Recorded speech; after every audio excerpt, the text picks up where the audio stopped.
This is Democracy Now!, democracynow.org, The War and Peace Report. I'm Amy Goodman. On Monday, President Donald Trump kicked off Infrastructure Week at the White House by announcing plans to privatize air traffic control.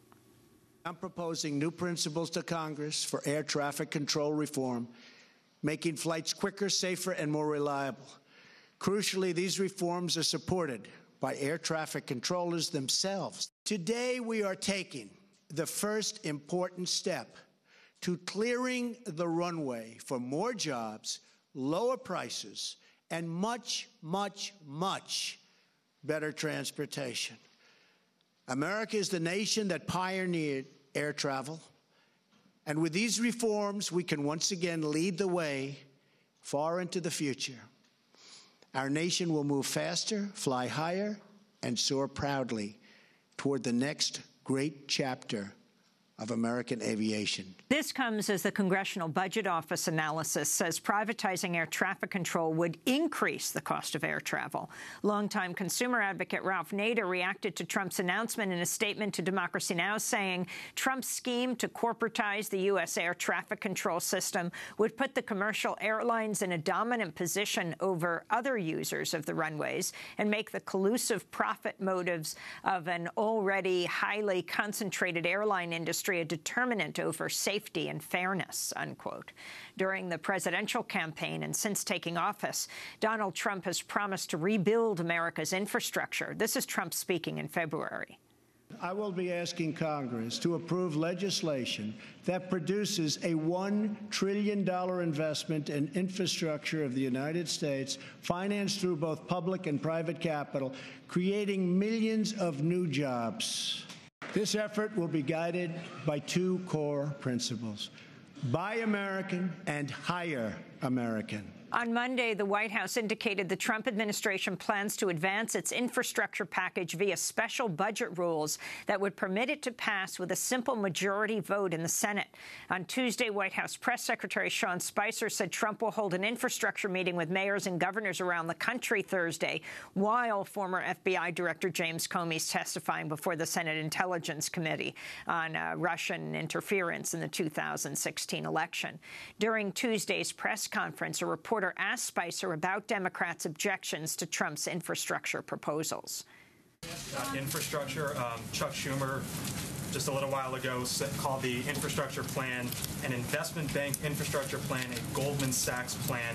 He said it is a sure loser here in Congress, his words. Are you guys willing to commit more than the $200 billion the federal government to potentially meet Democrats whenever a bill comes forward to try to get that across the finish line? Well, look, I think the American worker and our infrastructure are the president's priority in this, putting people back to work, establishing, fixing those roads and bridges that allow our economy to thrive and grow. He's talked, the president, that is, has talked about the impact of, broken bridges and bad roads have an impact on the economy and the ability to people to deliver goods to market. So he's going to create that public-private partnership that ensures that we maximize dollars, that we put people back to work and get things done. And you saw that yesterday in the air traffic control proposal they put forward, where you had union support, you had bipartisan support, because the president's approach at this is that of a businessman.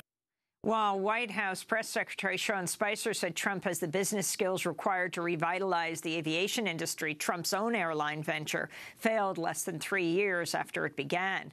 In the summer of 1989, Trump launched Trump Shuttle. He was ultimately forced to give up the airline after a series of costly missteps. Well, for all of this, we go to Washington, D.C., where we're joined by Paul Hudson, president of Flyers Rights, the largest nonprofit airline passenger rights organization in the country, operating a hotline for passengers, publishing a weekly newsletter, serving on the FAA's Aviation Rulemaking Advisory Committee. Paul Hudson, welcome to Democracy Now! What is it that President Trump proposed? Well, it sounded good, but unfortunately, I would have to agree with most of the critics. It's very unlikely that it's going to improve air service for the average consumer. The idea of taking a public monopoly and making it into a corporate monopoly may in a a weird budget way look better on paper, but I'm afraid it's unlikely to work. Furthermore, the main reason for this is to bring in what's called next gen, or to modernize air traffic control. Well, that's already about 3/4 done. The last report from the FAA said that they would be finished with it by 2020, and this proposal isn't supposed to phase in until at least 2020. It appears also that if this were to go forward, it would actually slow the process down. So I really don't understand it. There are many reasons for air traffic problems and for delays that people experience, but the operation of the air traffic control system is really a very minor one. He was really mocked for what he did on that day. I'm looking at a Time magazine article. The headline is, "President Trump just held a signing. He had nothing to sign." And it says, after announcing his goal to privatize the nation's air traffic control system, President Donald Trump sat down at a desk on Monday and signed 2 documents. There was only one problem. He wasn't actually signing something that would have any tangible impact on what he had just proposed. Now, explain why it had no teeth. The White House aide told reporters Trump had signed a decision memo and letter transmitting legislative principles to Congress surrounding the privatization of air traffic control, which he had just spent the last few minutes advocating for. But in order for this goal to come to fruition, Time magazine writes, Congress would need to pass legislation implementing it. That's correct. And the House passed some legislation like this previously, and it died in the Senate. The Senate, on a bipartisan basis through the Senate Finance Committee, has criticized this proposal. And in the House Ways and Means Committee, it has bipartisan criticism. This is the kernel of it anyway, is a proposal by the airline lobby, and particularly Chairman Schuster, who heads the House Transportation Committee. But it doesn't have a lot of support outside of the airlines themselves. So explain what he wants to do is separate air traffic control from the FAA, from the Federal Aviation Administration. What does this mean?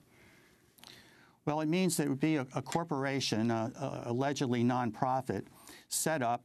It would have a board of directors. Initially, all 8 of them are to be selected by Secretary Chow. The 2 big airlines, the two of the seats would be reserved for the big airlines. The pilots union would get a seat. The union for air traffic controllers would get a seat. General aviation, airports each get a seat, and the DOT gets 2 seats. There is nothing in there for consumers, for passengers, for public interest people at all. And what we think will probably happen is happened in other situations. The fees will go up, and they will be lopped on the consumer.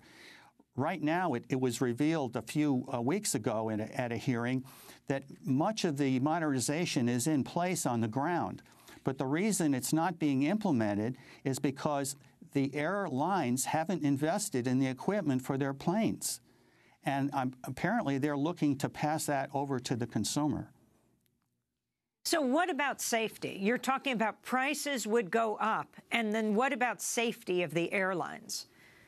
Well, the proposals call for the FAA to continue to be the safety regulator. But separate from that, we've seen now the industry is proposing over 500 repeals of existing aviation safety rules. In fact, there's a meeting tomorrow on it that I'm supposed to attend.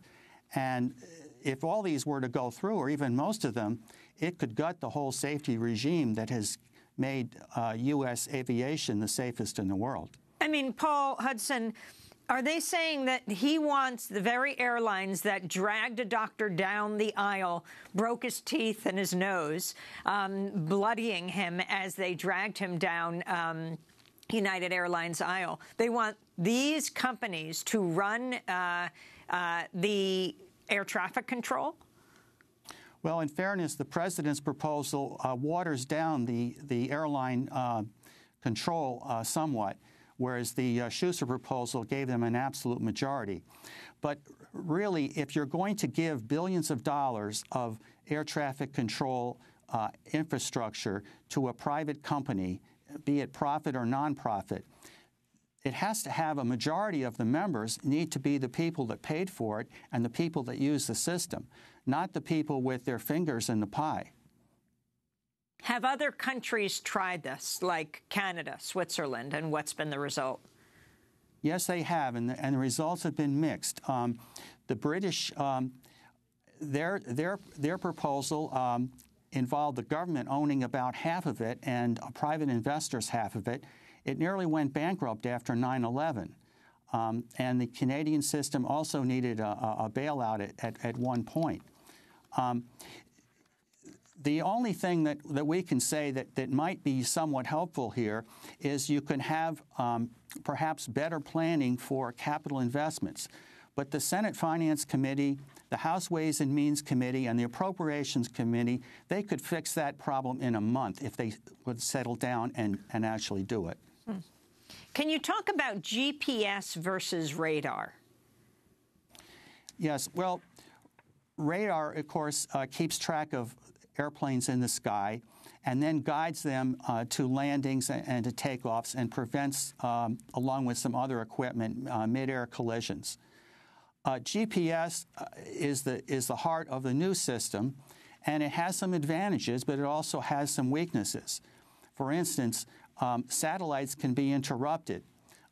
There have been tests where these systems are interfering with military. If there were to be a hacking, as apparently is occurring in some of the airline computer systems, you could lose track of airplanes that way. So for at least the time being, you're going to need a backup of the radar system. And that's likely to, in the short term, make it more expensive, not less. And the question is, would they actually maintain that backup if it was going to cost more? And would that make flying more dangerous? Well, with this proposed corporation, there really are no controls. This is an absolute necessity for the country. However, there is no limits on what they can charge.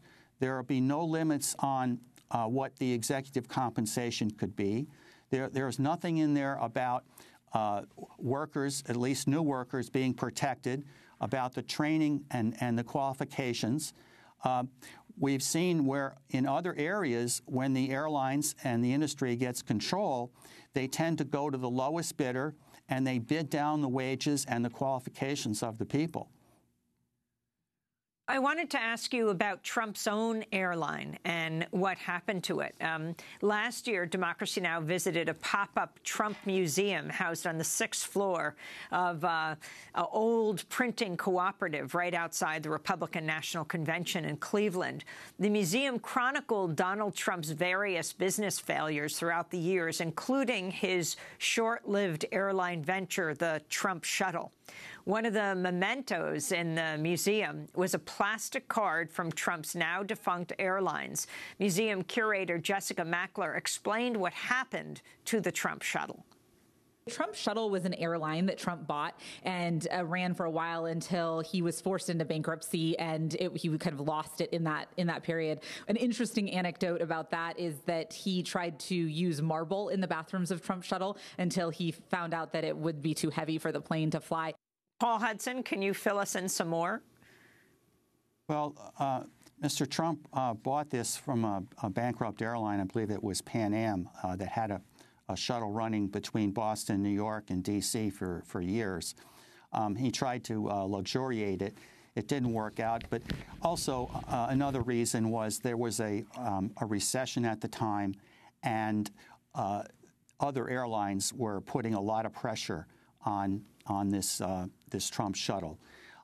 Another factor with the proposal here on Monday is that it has no room for small airlines. And without more competition, we're going to see, we think, both rising prices, which we've already seen, and we're going to see a continuation of bad service.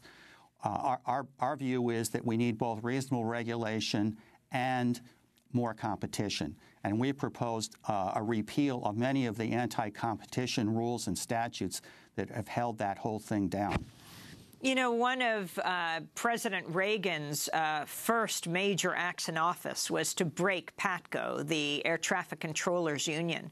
Can you paint for us a trajectory from there to where we are today, and what kind of effect that ultimately had on safety, not to mention workers' rights?